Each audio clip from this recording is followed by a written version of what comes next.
నమస్తే, welcome to Shri media. నేను Vishnupriya. September నెల రాశి ఫలితాలు ఎలా ఉన్నాయి, 12 రాశుల వాళ్ళకి సెప్టెంబర్ నెలలో ఎలా ఉందో ఇప్పుడు తెలుసుకునే ప్రయత్నం చేద్దాం. మనతో పాటు ఉన్నారు గురువుగారు లక్ష్మీనారాయణ గారు. గురువుగారితో మాట్లాడి 12 రాశుల యొక్క వివరాలు తెలుసుకుందాం. నమస్తే గురువుగారు. నమస్కారం. ఈ నెలలో సెప్టెంబర్ నెలలో 12 రాశుల వాళ్ళ యొక్క ఫలితాలు ఎలా ఉన్నాయో మనం ఒక్కొక్క రాశి ద్వారా తెలుసుకుందామా గురువుగారు? మంచిది. ముందు రాసులు, గ్రహాలు. ఆ గ్రహాల వల్ల మనకు ఎటువంటి సమస్యలు వస్తున్నాయి, ఆ గ్రహాలు మనల్ని ఇబ్బంది పెట్టడానికి మనం చేసుకుంటున్నటువంటి దోషాలు ఏమిటి, అది ముందు తెలుసుకొని ఈ 12 రాసుల ఫలితాలు చెప్పుకుందాం. మన ప్రవర్తనే మనల్ని గ్రహాలు వేధిస్తున్నాయి అనేది ప్రతి వాళ్ళు ఏం చేస్తున్నారంటే, ఏ గ్రహం బాగాలేదు, ఏ దోషము, దానికి ఏం చేయాలి, గ్రహ దోషాలకే చేస్తున్నారు. కానీ ఈ గ్రహాలు పట్టడానికి తగినటువంటి మనం చేస్తున్నటువంటి దుష్కార్యాల గురించి ఎవరూ ఆలోచించట్లేదు. అవును, వచ్చిన వాటికి పరిహారాలు చూస్తారు, ఎందుకు వస్తున్నాయి అనేది తెలుసుకోవట్లేదు. వచ్చినటువంటి దుష్కార్యాలకి ఫలితం ఏమిటి, దీనికేంటి, గ్రహాల వల్లే వస్తున్నాయి అనుకుంటున్నారు. కానీ నీ ప్రవర్తన వల్ల వస్తున్నది అనేది ఎవరు కనుక్కోలేకపోవటం చేత జ్యోతిష్యం బాగాలేదు, జ్యోతిష్యం సరిగా చెప్పటం లేదు, పూజలు సరిగా చేయట్లేదు, జపాలు చేయటం లేదు, బ్రాహ్మణులు మోసం చేస్తున్నారు, జ్యోతిష్యులు మోసం చేస్తున్నారు, జ్యోతిష్యం ఉన్నదా లేదా అనేటువంటి అనుమానాలు వస్తున్నాయి. జ్యోతిష్యం ఉంది, దేవుడు ఉన్నాడు, 4 వేదాలు ఉన్నాయి, వేదాల్లో భాగాలు ఇవన్నీ. కాబట్టి దాన్ని ఎట్లా చేస్తే మనకు బాధలు పోతాయి. దైవ సంబంధమైన పూజలు, జ్యోతిష్యం రెండూ కలిపి చేయటానికి మేము సిద్ధంగా ఉన్నాం. అటువంటి వాటిలో అందరూ పాల్గొనండి. స్వస్తి. సెప్టెంబర్ నెలలో కన్యా రాశి వారి యొక్క రాశి ఫలితాలు ఎలా ఉన్నాయో గురువుగారి ద్వారా తెలుసుకుందాం. 2024 సెప్టెంబర్ నెల 1వ తారీఖు నుండి 30వ తారీఖు వరకు కన్యా రాశి ఫలితాలు. కన్యా మిథునయోర్ బుధ. ఈ కన్యా మిథునానికి బుధుడు అధిపతి. ఈ రాశి వాడికి బుధుడు బాగాలేడు, కానీ శుక్రుడు, శని, గురువు, కుజుడు 4 గ్రహాలు బాగున్నాయి. శని వల్ల అన్ని రకాల పనులు అవుతాయి. శని ఎప్పుడైతే చెడుగా ఉంటాడో, అమ్మో శని పట్టాడు, నల్లగా అబ్బో శని వచ్చి నడుస్తున్నాడు వీడు అంటారు. శని దుర్మార్గుడు కాదు, మంచివాడి. శనిని ఎవరైతే పూజిస్తారో వాళ్ళని శని వేధించడు.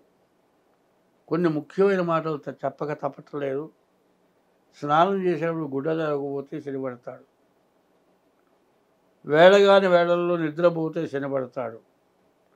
మరి ఈ శని వల్ల బయటికి వెళ్ళేటప్పుడు గుడ్డ ఏదైనా తగిలి చిరిగితే శని పడతానని గుర్తు తెలియపరుస్తాడు. స్నానం చేస్తే గుడ్డ తడవకపోయినా, గుడ్డ చిరిగినా వెళ్ళేటప్పుడు అంతా పాలిస్తారు గుడ్డలు.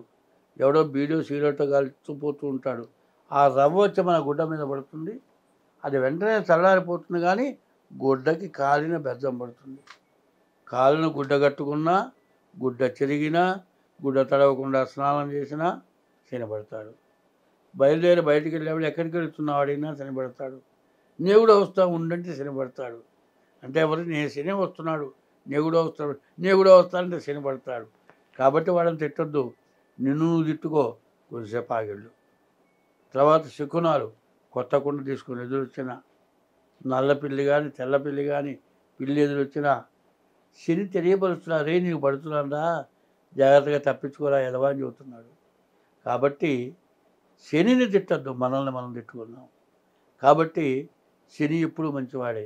పైన శని బాగుండని వాళ్ళు ఎవరైతే ఉన్నారో వాడు ప్రతిరోజు నవగ్రహాల గుళ్ళోకి వెళ్ళి నల్లగుడ్డ నువ్వులు చల్లి అచ్చమైన కల్తీ లేని నల్ల నువ్వులతో పట్టించిన నూనె శని మీద వేసి దీపారాధన చేసి వస్తే ఏలినాడు శని కూడా ఏమి చేయదు.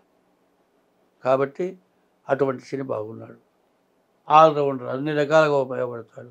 గురువు లక్ష్మీ స్థానంలో 9 ఉంటున్నాడు, గురువు బాగున్నాడు, కుజుడు బాగున్నాడు, శుక్రుడు బాగున్నాడు, చాలా రకాలుగా బాగుంది. అయితే రాహుకేతువులు బాగాలేరు, బుధుడు బాగాలేడు, రవి బాగాలేడు.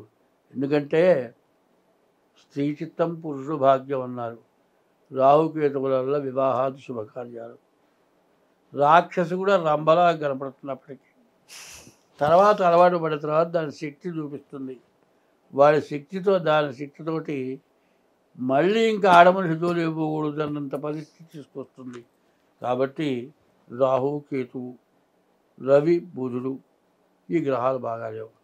కాబట్టి ఎవరి చేతిలో నా పడ్డారంటే మాత్రం ధ్వంసమే. అది మాత్రం గుర్తుపెట్టుకోండి. వివాహం చేసుకునేటప్పుడు కూడా పూర్తిగా మీ జాతకాలు చూపించుకొని వివాహం చేసుకోండి. వివాహం అయిన మర్నాడే ఇద్దరికి పేచి వచ్చే లక్షణాలు ఉన్నాయి.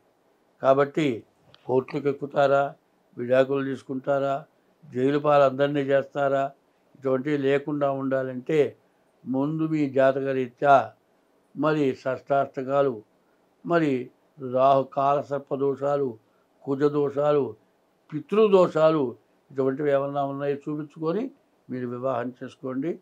వివాహంలో మాత్రం ఎటువంటి అజాగ్రత్త పడద్దు, చాలా జాగ్రత్తగా ఉండండి. అయితే మీకు అంతా బాగుంది.